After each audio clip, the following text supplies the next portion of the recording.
Muito bem, sejam bem-vindos a mais um vídeo aqui da nossa série de treinamentos. A ideia hoje é a gente dar meio que um resumo de tudo isso que a gente começou a aprender nos últimos vídeos. Eu quero falar um pouquinho aí sobre uma arquitetura de 3 camadas para que a gente consiga desenvolver as nossas aplicações Enterprise e outras soluções aqui agora em escala também. A primeira parte que a gente começou o nosso treinamento das últimas vezes foi falar sobre VPC. E a ideia da VPC, né, essa infraestrutura de redes, é muito importante porque é através dela que a gente permite a construção de instâncias, parte de armazenamentos, bancos de dados, rotas e outros serviços. Então a primeira coisa que eu quero colocar aqui é justamente essa VPC.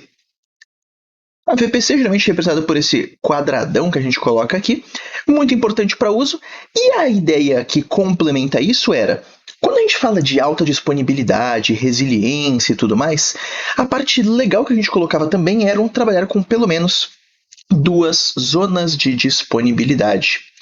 Aqui é claro que isso não é necessário, a gente poderia trabalhar com apenas uma, ou até mais também, depende da quantidade que cada região possui, mas a ideia de trabalhar com pelo menos 2 zonas aqui já traz uma alta disponibilidade bem interessante, uma capacidade de redundância, cross-zone loading e outros benefícios. Muito bem? A outra parte que a gente já construía, né, era a parte de uma instância. E a instância eu vou representar aqui de forma mais simples como esse círculozinho. Então tem um aqui, 2, 3 e aqui a quarta. Aí você pode se perguntar, Vinícius, por que tem 4 círculos aqui, 4 instâncias? A redundância de 2 não seria suficiente? Bom, sim, mas aqui eu estou representando 2 camadas diferentes. Eu quero representar uma camada web, uma camada de entrada dessa arquitetura, e depois eu quero uma camada de aplicação, que está aqui também. Tá legal? Então por isso que tem a camada de cima e que tem a camada de baixo. Uma outra coisa que é um detalhe da própria VPC que poderia entrar aqui, mas que pode acabar poluindo um pouco o desenho, então por isso que eu vou evitar nesse momento, é a ideia das próprias subnets. Então, é claro que vai ter uma subnet aqui por trás para poder alocar esses recursos de forma mais eficiente, né? Conhecer exatamente qual é a tabela de rotas que cada um deles representa, mas nesse momento isso não é um problema para nós. Tudo bem? Agora, para a gente poder construir essa solução, eu tenho que pensar de novo que existem alguns detalhes como elasticidade, detalhes como a parte de entrada, centralização, segurança. Então, por exemplo, toda a parte de security group, questão de acesso via IAM, outros serviços dessa forma, eu vou considerar aqui como implícitos, porque normalmente senão o desenho acaba ficando muito poluído nessa parte. Então a gente considera que a gente já lembra, que a gente já conhece todas essas partes. Agora, o próximo detalhe importante é pensar o seguinte: como eu tenho diferentes serviços aqui, eu preciso permitir, por exemplo, que numa hora de demanda, isso aqui tenha uma capacidade de aumentar ou de diminuir de maneira dinâmica, de maneira automática, para solucionar esses problemas. Para isso, a gente tem uma solução que a gente lembra que é conhecida como autoscaling. O autoscaling era aquela solução que permitia que, através de alguma regra, uma métrica, alguma avaliação que eu tenha, que eu estou geralmente olhando ali via CloudEye ou outro serviço, tenha uma resposta para, novamente, crescer ou diminuir essa quantidade de soluções. Tá legal? Só que a questão principal era a seguinte: apesar de você colocar um recurso a mais, eu preciso ter uma maneira de distribuir esse tipo de solução. Porque imagina que eu tenho uma fila, por exemplo, imagina que eu tenho pessoas que estão adentrando essa arquitetura. O que acontece aqui é que eu preciso de alguma coisa que distribua todos esses requests.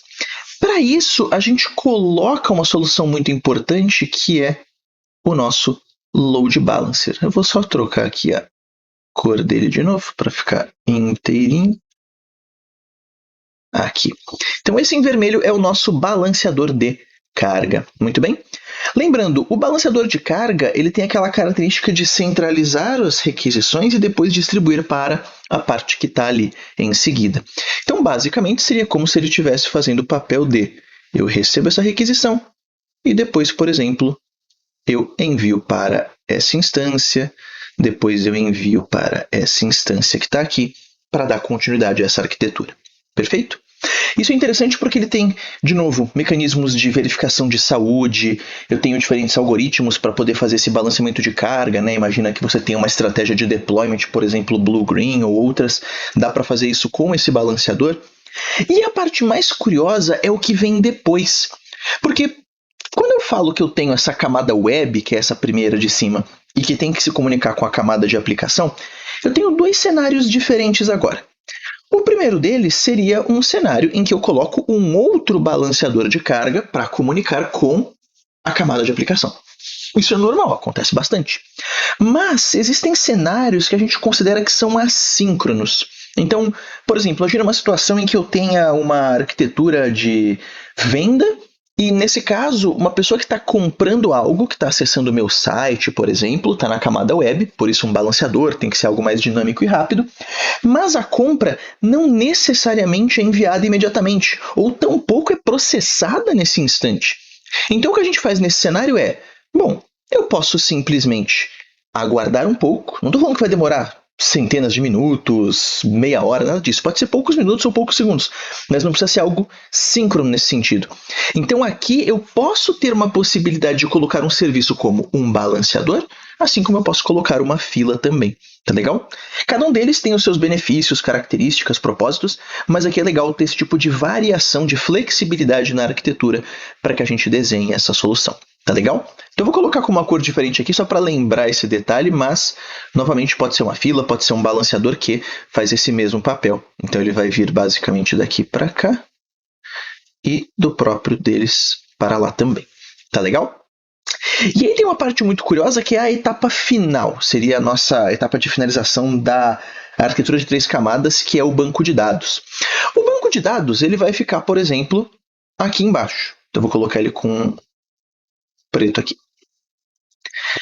Perfeito.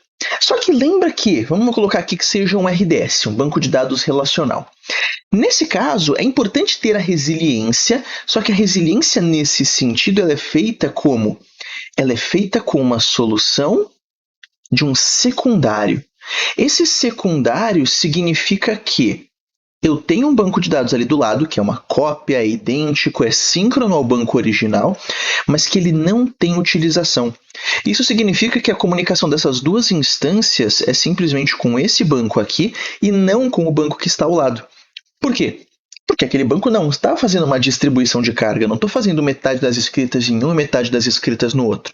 Eu estou centralizando em um deles e caso ocorra algum tipo de problema, eu tenho essa solução, eu tenho essa resiliência secundária, esse backup, como a gente possa chamar, para poder utilizar em seguida. Tá legal? A grande vantagem aqui é a questão de ser mais próximo do real-time ou um benefício de um serviço mais gerenciado. Porque se é uma solução como um backup, eu não tenho a capacidade de automaticamente, por exemplo, restartar essa instância, criar outra instância nesse sentido. Porque na prática eu tenho que ir até onde está esse backup. Então imagina, eu estou armazenando isso aqui num OBS, eu tenho que buscar esse backup, eu tenho que criar outra instância, criar outro RDS, alterar esse serviço, colocar ele para funcionar, para aí tudo voltar a funcionar aqui então. Nesse caso, com o secundário, isso não é necessário, porque a gente só faz a mudança aqui do endpoint e a arquitetura já funciona, porque toda a informação que existia de um lado, ela continua existindo do outro. Tá legal? Lembrando que uma parte interessante que possa complementar isso aqui, mas é uma questão mais parecida com o próprio autoscale, né, se é que a gente pode chamar dessa forma, seria a inclusão de réplicas de leitura, porque a réplica de leitura ela vai permitir ali que você tenha um offload dessa leitura em si para permitir que esse banco não cresça verticalmente. Então, pode ser uma vantagem de custo, às vezes se você tem uma reserva daquela solução anteriormente, ou se o crescimento ele não justifica isso, então pode ser interessante essa maneira de tratar essa solução. Tá legal? Então isso aqui é interessante porque boa parte das arquiteturas de referência, quando a gente fala de um well-architected framework, elas vão tratar esse tipo de coisa. Elas vão ter uma arquitetura mais ou menos nesse estilo que depois pode ser replicada ou variada para outras soluções. Se eu tenho uma solução diferente, por exemplo, que não trata somente com fila, mas é uma solução que busca essa ideia, mas serverless, bom, talvez eu possa verificar a possibilidade de mudar isso aqui para um function graph, de mudar esse banco para um banco não relacional, verificar uma ideia de solução de novo, trocando o balanceador por uma etapa de filas. Tudo isso é variável e muito interessante, porque a partir dessa boa prática, a partir da ideia de o que consolida essa solução, a gente pode mudar para aquilo que faça mais sentido. Muito bem? Então agora, com essa arquitetura, eu desafio vocês a fazerem os nossos exercícios, os laboratórios que estão lá na nossa página do HCCDA Tech Essentials para complementar esses conhecimentos e poderem fazer a certificação também. Vejo vocês na próxima.